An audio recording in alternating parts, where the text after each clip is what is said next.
എല്ലാവർക്കും നമസ്കാരം. ഞാൻ നൗഷാദ്. റോയൽ ഗാർഡനിലേക്ക് സ്വാഗതം. ഞാൻ ഇന്ന് വന്നിരിക്കുന്നത് നമുക്ക് തിപ്പലിയിൽ എങ്ങനെ കുറ്റിക്കുരുമുളക് നമുക്ക് ഗ്രാഫ്റ്റ് ചെയ്ത് പിടിപ്പിക്കാം. നമുക്ക് നമ്മുടെ വീട്ടാവശ്യത്തിന് അത്യാവശ്യം ഒന്നോ രണ്ടോ ചട്ടിയിൽ നമ്മുടെ കുറ്റിക്കുരുമുളക് വെച്ച് കഴിഞ്ഞാൽ തന്നെ നമ്മുടെ വീട്ടാവശ്യത്തിനുള്ള പച്ചക്കുരുമുളക് നമുക്ക് കിട്ടുന്നതാണ്. അത് നമുക്ക് തിപ്പലിയിൽ ഗ്രാഫ്റ്റ് ചെയ്ത് ഉണ്ടാക്കി കഴിഞ്ഞാൽ അത്യാവശ്യം ദ്രുതവാട്ടങ്ങളിൽ നിന്ന് നമ്മുടെ മഴക്കാലത്തോ അല്ലെങ്കിൽ വെള്ളം കൂടിപ്പോയി കഴിഞ്ഞാലോ പലയവർക്കും ഉള്ളൊരു സംശയമാണ്. അതായത് കുറ്റിക്കുരുമുളക് ചട്ടിയിൽ വെച്ച് കഴിഞ്ഞാൽ മഴക്കാലത്ത് ചീഞ്ഞു പോകുക, കുരുമുളക് വാടിപ്പോവുക, ഉണങ്ങിപ്പോവുക എന്നൊക്കെ ഒരുപാട് ആൾക്കാർ പറയുന്നുണ്ട്. അതിൻ്റെ കാരണം അതിൻ്റെ കൃഷി രീതികൾ അറിയാത്തത് കൊണ്ടാണ്. അതായത് അതിന് ദ്രുതവാട്ടം വരുന്നുണ്ട് കൊണ്ടാണ്, വെള്ളം കൂടുതലായിട്ട് കെട്ടി നിൽക്കുന്നത് കൊണ്ടും നിങ്ങൾ തയ്യാറാക്കുന്ന പോട്ടിങ് ലെവൽ അല്ലാത്തത് കൊണ്ടുമാണ്.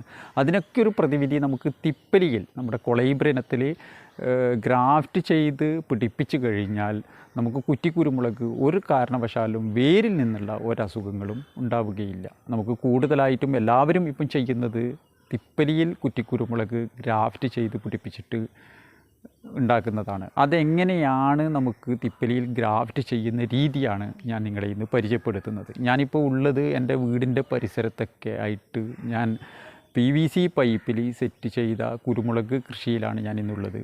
നമുക്ക് നാഗപതി രീതിയിൽ ചെയ്ത കയറുതല വേര് പിടിപ്പിച്ച് നാഗപതി രീതിയിൽ ചെയ്ത കുരുമുളകിൻ്റെ തൈകൾ നമുക്ക് സ്ഥലമില്ലെങ്കിലും ഈ രീതിയിലൊക്കെ നമുക്ക് കുരുമുളക് നമുക്ക് വെച്ച് പിടിപ്പിക്കാൻ പറ്റുന്നതാണ്.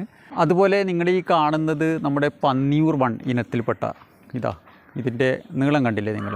നമ്മുടെ ഈ പന്നിയൂർ വണ്ണ് ഇഷ്ടംപോലെ മുളകുകൾ, അതായത് നമ്മുടെ ഈ ഭാഗത്തൊക്കെ ഏറ്റവും കൂടുതൽ കൃഷി ചെയ്യുന്നത് നമ്മുടെ ഈ പന്നിയൂർ ഇനത്തിൽപ്പെട്ടതാണ്. പന്നിയൂർ 1 മുതൽ 10 വരെയുണ്ട്. അതായത് ഇത് ആദ്യ കാലത്ത് ഫസ്റ്റ് ഇറങ്ങിയ മുളകാണ് പന്നിയൂർ വണ്ണ്. ഇതിൻ്റെയൊക്കെ നീളം കണ്ടോ നിങ്ങളിത്? തിരിയുണ്ടായ നീളം കണ്ടോ? നല്ല നീളത്തോടു കൂടിയും നന്നായിട്ട് മണി പിടിക്കുന്ന ഒരു ഇനമാണ് നമ്മുടെ ഈ പന്നിയൂർ വൺ ഇനത്തിൽപ്പെട്ട. ഇതിൻ്റെയൊക്കെ നമ്മുടെ കുറ്റിക്കുരുമുളക് നമ്മളെടുക്കുക സ്റ്റോക്കുള്ളതാണ്. ഇത് ഞാനൊരു ഗ്രോ ബാഗിൽ ഒരു 30 സൈസ് ഗ്രോ ബാഗിൽ സെറ്റ് ചെയ്ത് വെച്ച കുരുമുളക് തൈയാണ് നിങ്ങൾ ഈ കാണുന്നത്. അതുപോലെ ഇതാണ് നമ്മുടെ കുറ്റിക്കുരുമുളക് ഗ്രാഫ്റ്റ് ചെയ്ത് വളർത്തിയ ഒരു കുരുമുളകിൻ്റെ തൈയാണ് ഈ കാണുന്നത്. ഇത് 1 വർഷം പ്രായമായതാണ്. നിങ്ങൾ കണ്ടില്ലേ, അടിയിൽ കണ്ടൽക്കാടിൻ്റെ ഇനത്തിലാണ് നമ്മുടെ ഈ കൊളൈബ്രീന ഉണ്ടാകുക. കണ്ടില്ലേ, ഇതിൻ്റെ വേരുകൾ കണ്ടില്ലേ? നന്നായിട്ട് മുകളിൽ നിന്നൊക്കെ വേരുകൾ പൊട്ടി നമുക്കിതിന് വെള്ളം കൂടിപ്പോയി കഴിഞ്ഞാൽ, അതായത് വെള്ളത്തിൽ വേണമെങ്കിലും നമുക്കിത് വളർത്താം. ഇതാണ് ഗ്രാഫ്റ്റിങ്ങിൻ്റെ സെക്ഷൻ. ഇവിടെ ഗ്രാഫ്റ്റ് ചെയ്ത് കുറച്ച് മുകളിലായി ഗ്രാഫ്റ്റ് ചെയ്ത് പിടിപ്പിച്ച് നന്നായിട്ട് വളർന്ന് മുളക് ഉണ്ടാവുന്നുണ്ടാവും. കണ്ടില്ലേ നിങ്ങൾ? ഇവിടെയൊക്കെ തിരി പൊട്ടിയിട്ട് കാണുന്നില്ല. ഒക്കെ തെക്കൻ പെപ്പറിൻ്റെ തൈയാണ്. ഇവിടെയൊക്കെ കൊലയായിട്ട് തന്നെ നന്നായിട്ട് തന്നെ കണ്ടില്ലേ? നമുക്ക് ഈ തെക്കൻ പെപ്പറിൻ്റെ ഒരു പ്രത്യേകതയാണ്, ഇണറുകൾ കൂടുതലുണ്ടായിട്ട് നമുക്ക് ഈ കൊലയായിട്ട് തന്നെ നമുക്കിതുണ്ടാവും. ഇത് കുറ്റിക്കുരുമുളകിന് മാത്രമേ ഞാനിത് കൃഷി ചെയ്യലുള്ളൂ. കുറ്റിക്കുരുമുളക് നന്നായിട്ട് വിജയിച്ച ഒരു ഇനം തന്നെയാണ് നമ്മുടെ ഈ തെക്കൻ പെപ്പർ. സാധാരണ കൊടിക്കുരുമുളകായിട്ട് ഞാനിത് കൃഷി ചെയ്യലില്ല. കാരണം ഇതിൽ നമ്മുടെ ഇവിടുത്തെ കാലാവസ്ഥ ഇത് നമുക്ക് മുളകുകൾ ഉണ്ടാവൽ കുറവാണ്. പക്ഷേ കുറ്റിക്കുരുമുളകിന് കുറച്ച് തണലുള്ള ഭാഗത്തേക്ക് മാറ്റി വെച്ച് കഴിഞ്ഞാൽ തെക്കൻ പെപ്പർ അത് ഒന്നാമത് ചെറിയ ഇലയും നമുക്ക് നന്നായിട്ട് ബുഷായിട്ട് വളർത്താൻ പറ്റുന്ന ഒരു ഇനം തന്നെയാണ് നമ്മുടെ ഈ തെക്കൻ പെപ്പർ. അതുപോലെ തന്നെ നമുക്ക് തിപ്പലിയിൽ ഗ്രാഫ്റ്റ് ചെയ്ത തൈകൾ ആവശ്യമുണ്ടെങ്കിൽ ഈ സ്ക്രീനിൽ കാണുന്ന നമ്പറിൽ നിങ്ങൾ കോൺടാക്റ്റ് ചെയ്താൽ മതി. തൈകളിപ്പോൾ സ്റ്റോക്കില്ല, അതായത് 1 മാസത്തിനുള്ളിൽ തന്നെ നമുക്ക് തൈകൾ റെഡിയാവുന്നതാണ്. അതിൻ്റെ ബുക്കിംഗ് സ്വീകരിക്കുന്നതാണ്. ഈ വാട്സാപ്പ് നമ്പറിൽ നിങ്ങൾ ബുക്ക് ചെയ്തിട്ട് കഴിഞ്ഞാൽ ഞാൻ നിങ്ങളുടെ തിരിച്ച് ബന്ധപ്പെടുന്നതാണ്. ആ സമയങ്ങളിൽ മാത്രം നിങ്ങൾ പേയ്മെൻറ്റ് അയച്ചു തന്നാൽ മതി. അപ്പോൾ എങ്ങനെയാണ് നമുക്ക് തിപ്പലിയിൽ കുരുമുളക് ഗ്രാഫ്റ്റ് ചെയ്യുന്ന ഒരു വീഡിയോയിലേക്ക് നമുക്ക് പോകാം. ആദ്യമായിട്ട് വേണ്ടത് നമുക്ക് ഇത് കണ്ടോ, മുളക് ഉണ്ടാകുന്ന ഒരു പാർട്ട്. ഇതൊക്കെ കണ്ടോ നിങ്ങൾ? എൻ്റെ ഈ കൊടീൻ്റെ മുകളിൽ ഇഷ്ടം പോലെ ഇത് കണ്ടോ? പന്നിയൂറിൻ്റെയൊക്കെ വലിയ തിരികൾ കണ്ടോ? കണ്ടില്ലേ? അതിൽ നമുക്ക് ഒരു പാട് മൂപ്പത്താത്ത നല്ലൊരു കട്ടിങ്സ്, അതായത് മുളക് ഉണ്ടാകുന്ന നമ്മൾ ഒരു കുരുമുളക് തൈക്ക് 3 ഉണ്ടാകുക. ഒന്ന് ചെന്തലയുണ്ടാവും, പിന്നെ ഒന്ന് കയറുതലയുണ്ടാവും, പിന്നെ ഒന്നുള്ളത് മുളകുണ്ടാകുന്ന പാർട്ട്. അത് V ആകൃതിയിലുള്ളതോ ഇല്ലെങ്കിൽ ഇതുപോലെ മുളകുണ്ടാവുന്നതായിട്ടുള്ളതോ ഏതെങ്കിലും ഒരു പാർട്ട് എടുക്കുക. എന്നാൽ നന്നായിട്ട് മൂത്തതാകാനും പാടില്ല, എന്നാൽ നന്നായിട്ട് ഇളതായിട്ടുള്ളതും ആകാൻ പാടില്ല. ഇങ്ങനെയൊരു പാർട്ട് നമ്മൾ ആദ്യം തിരഞ്ഞെടുക്കുക. അപ്പോൾ നമ്മൾ ഇവിടുന്ന് മുകുളങ്ങൾ ഈ മുട്ടിൻ്റെ എവിടുന്നെങ്കിലും നമ്മൾ ഗ്രാഫ്റ്റ് ചെയ്തതിന് ശേഷം മുകുളങ്ങൾ വന്നുകൊള്ളും. അപ്പോൾ ഇനി ബാക്കി എന്താ വേണ്ടതെന്ന് നമുക്ക് നോക്കാം. ഇനി നമുക്ക് ആവശ്യമുള്ളത് തിപ്പലിയാണ്. കണ്ടില്ലേ? ഇതാണ് നമ്മുടെ ഗ്രാഫ്റ്റ് ചെയ്യാൻ വേണ്ടിയിട്ട് വെച്ച തിപ്പലിയാണ് ഈ കാണുന്നത്. ഞാനിത് ഗ്രാഫ്റ്റ് ചെയ്യുന്ന ഒരു സെക്ഷനാണ് ഈ കാണിക്കുന്നത് നിങ്ങളുടെ. ഇത് ഞാൻ ഗ്രാഫ്റ്റ് ചെയ്യാൻ എടുത്ത് വെച്ച തിപ്പലിയാണ് ഈ കാണുന്നത്. ഇത് കണ്ടില്ലേ? ഇതിൻ്റെ വേരുകൾ കണ്ടോ നിങ്ങൾ? കണ്ടില്ലേ? ഇതാണ് ഈ ഒരു പ്രായം ആയ ഒരു തിപ്പലി. നമ്മൾ അത് സ്റ്റെമ്പ് തിരഞ്ഞെടുക്കുമ്പോൾ കുറച്ച് വഴങ്ങുന്നതായിട്ടുള്ള ഏതെങ്കിലും ഒരു ഭാഗത്ത്, ഒരു മുട്ടിന് താഴെ വഴങ്ങുന്നതായിട്ടുള്ള ഭാഗത്ത് നിന്ന് വേണം നമ്മൾ കട്ട് ചെയ്യാൻ വേണ്ടിയിട്ട്. ഇനി നമ്മൾ ആവശ്യമുള്ളത് നമുക്ക് ഒരു കത്രിക, അതുപോലെ തന്നെ നമുക്ക് ഗ്രാഫ്റ്റിംഗ് കത്തി, ഇതുപോലുള്ള കത്തികൾ ഇല്ലെങ്കിൽ ഒരു അത്യാവശ്യം ചെറിയൊരു ബ്ലേഡ് ആയാലും മതി. ഇതാ ബ്ലേഡിൻ്റെ ഒരു പകുതി കഷ്ണം. ഇതാ നിങ്ങൾക്ക് കത്തി ഉണ്ടാവില്ലെങ്കിൽ ഇതുപോലൊരു ബ്ലേഡിൻ്റെ കഷ്ണം എടുക്കുക, അല്ലെങ്കിൽ ഇത് കട്ട് ചെയ്യാൻ വേണ്ടിയിട്ട് കട്ടർ ഇല്ലെങ്കിൽ മൂർച്ചയുള്ള ഒരു കത്തി എടുക്കുക.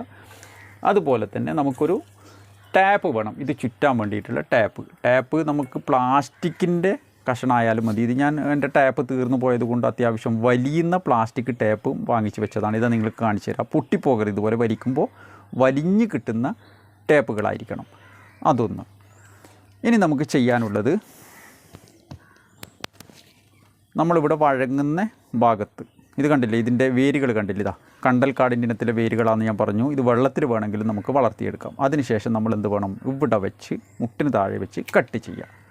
അപ്പം നമുക്ക് ഇതിനെ നമുക്കൊരു നടീൽ വസ്തുവായിട്ട് നമുക്ക് ഉണ്ടാക്കാം. ഇവിടെ നമ്മൾ വെള്ളത്തിലോ അല്ലെങ്കിൽ മണ്ണിലോ വെച്ച് കഴിഞ്ഞാൽ നമുക്കിത് വേര് വരുന്നതാണ്. ഞാനിവിടെ ഈ ഇലകളൊക്കെ കട്ട് ചെയ്ത് കളഞ്ഞു. ഇതൊക്കെ കട്ട് ഇതിൻ്റെ മുകളിൽ നിന്ന് പകുതി കട്ട് ചെയ്തു. ഇനിയിപ്പം വേണമെങ്കിൽ രണ്ടും എണ്ണാക്കിയിട്ട് നമുക്ക് വേണമെങ്കിൽ രണ്ടെണ്ണാക്കി എടുക്കാം, ഒരെണ്ണം വേണമെങ്കിൽ ഒരെണ്ണാക്കി എടുക്കാം. ഇതിപ്പോൾ ഇങ്ങനെ ഇവിടുന്ന് കട്ട് ചെയ്ത് ഈ മുട്ടിൻ്റെ ഇവിടുന്ന് കട്ട് ചെയ്ത് കഴിഞ്ഞാൽ ഇത് 2 പീസായി. ഇവിടെ ഇങ്ങനെ കട്ട് ചെയ്ത് കളയുക. അതിനുശേഷം ഒന്നിക്കലും മണ്ണിൽ വെക്കുക, അല്ലെങ്കിൽ ഇതാ നിങ്ങൾ കാണിച്ചു തരാം. ഇതൊക്കെ ഞാൻ വെള്ളത്തിൽ വെച്ച് വേര് പിടിപ്പിക്കാൻ വെച്ചതാണ്. ഇതിനെ നമ്മൾ ഇതുപോലൊരു കുപ്പിയിൽ വെള്ളം എടുത്ത് ഇതുപോലെ ഇങ്ങനെ വെക്കുക.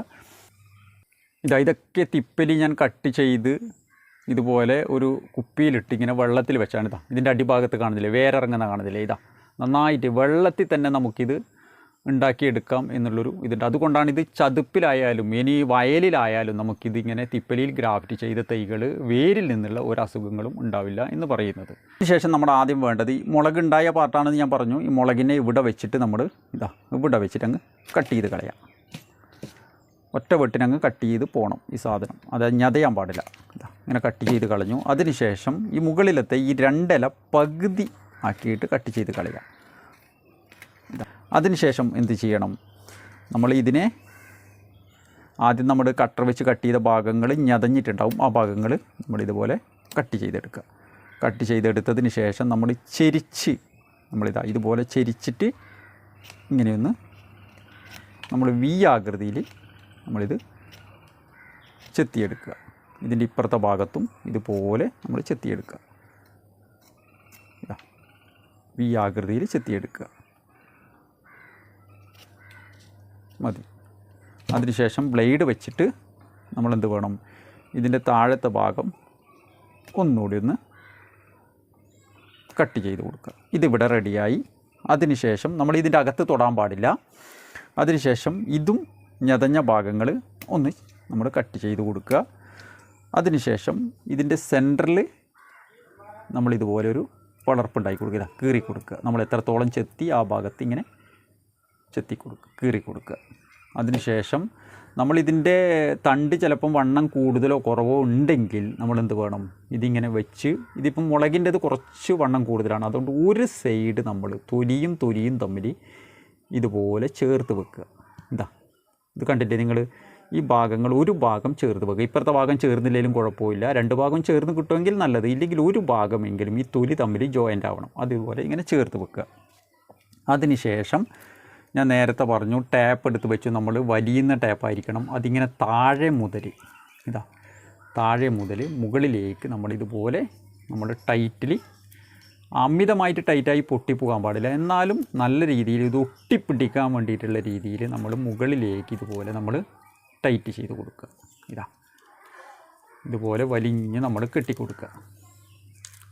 തിപ്പലിയിൽ ഗ്രാഫ്റ്റ് ചെയ്ത് കഴിഞ്ഞാൽ വേരിൽ നിന്നുള്ള നമ്മുടെ കുറ്റിക്കുരുമുളക് പോകുന്ന, അതായത് കേടായി പോകുന്ന ആ ഒരു നമുക്കുണ്ടാവില്ല. ഇഷ്ടംപോലെ നമുക്ക് വീട്ടാവശ്യത്തിനുള്ള കുരുമുളക് 2 ചട്ടിയിൽ വെച്ച് കഴിഞ്ഞാൽ നിറയെ കുരുമുളക്, അത്യാവശ്യം നല്ല മാർച്ച് ഏപ്രിൽ മാസങ്ങളിൽ നമ്മൾ തണലത്ത് എടുത്ത് വെച്ച് കൊടുക്കണമെന്നേ ഉള്ളൂ. ബാക്കി നന്നായിട്ടിങ്ങനെ റൗണ്ടിൽ കെട്ടി ടൈറ്റ് ചെയ്ത് ഇവിടെ ഇങ്ങനെ പിടിച്ച് ഇതിൻ്റെ ഇപ്പുറത്തേക്ക് വന്ന് ഇതിലൊന്ന് വന്ന് ഇവിടെ ഒരു കെട്ടിട്ട് കൊടുക്കുക. ഇളകിപ്പോവുമെങ്കിൽ ഒന്നും കൂടെ നമ്മൾ അതേ രീതിയിൽ നമ്മളിതുപോലെ കെട്ടിക്കൊടുക്കുക. ഇവിടെ തീർന്നു, നമ്മുടെ ഗ്രാഫ്റ്റിങ് തീർന്നു. ബാക്കി കൂടുതലുണ്ടെങ്കിൽ നമ്മളത് കട്ട് ചെയ്ത് കൊടുക്കുക. ഇതാണ് നമ്മുടെ കുരുമുളക് ഗ്രാഫ്റ്റ് ചെയ്യുന്ന രീതി. ഇതാണ് നമ്മുടെ കുറ്റിക്കുരുമുളക് ഗ്രാഫ്റ്റ് ചെയ്ത് വെച്ചതാണ് നിങ്ങൾ ഈ കാണുന്നത്. ഇത് തെക്കനുണ്ട്, പന്നിയൂറുണ്ട്, അതുപോലെ കരിമുണ്ട ഇനത്തിൽപ്പെട്ട കുരുമുളകുണ്ട്. ഇതാ നന്നായിട്ട് തന്നെ ഇതാ ഈ ഭാഗത്തേക്ക് ഇതൊക്കെ കംപ്ലീറ്റ് ഗ്രാഫ്റ്റ് ചെയ്ത് ഞാനിങ്ങനെ നിലനിർത്തിയതാണ്. കണ്ടാൽ നിങ്ങൾക്ക് കാണാൻ പറ്റും. ഇത് തെക്കനാണ്, ഇത് കരിമുണ്ടയാണ്, ഇതാ പന്നിയൂർ. അതുപോലെ ഈ ഭാഗത്തൊക്കെ ഞാൻ ഗ്രാഫ്റ്റ് ചെയ്ത് റെഡിയാക്കി വെച്ചതാണ് ഈ കാണുന്നത്. ഇതൊക്കെ മുകുളങ്ങൾ വരുന്നതേ ഉള്ളൂ. ഇതൊക്കെ വിൽപ്പനക്ക് വേണ്ടിയിട്ട് റെഡിയാക്കി വെച്ചതാണ്. ഇതിൻ്റെ തൈകളൊക്കെ ഇഷ്ടംപോലെ ഉണ്ടായിരുന്നു, എല്ലാം സ്റ്റോക്ക് കഴിഞ്ഞു പോയി. അപ്പോൾ നിങ്ങൾക്കിത് ആവശ്യമുണ്ടെങ്കിൽ ഈ സ്ക്രീനിൽ കാണുന്ന നമ്പറിൽ നിങ്ങൾ ബുക്കിംഗ് ചെയ്ത് വെക്കുക. ഞാനിത് തൈകൾ റെഡിയായതിന് ശേഷം മിനിമം 1 മാസവും കൂടെ കാത്തിരിക്കേണ്ടി വരും. മുകുളങ്ങളും റെഡിയായി ഇലകൾ വന്നതിന് ശേഷം മാത്രമേ ഞാനിത് കൊറിയറായിട്ട് അയച്ചു തരികയുള്ളൂ.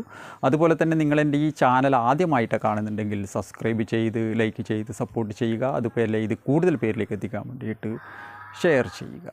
അപ്പോൾ ഞാൻ എൻ്റെ വീഡിയോ ഇവിടെ വൈൻഡപ്പ് ചെയ്യുകയാണ്. ഇനിയൊരു വീഡിയോ ആയി വരുന്നത് വരെ എല്ലാവർക്കും നന്ദി, നമസ്കാരം.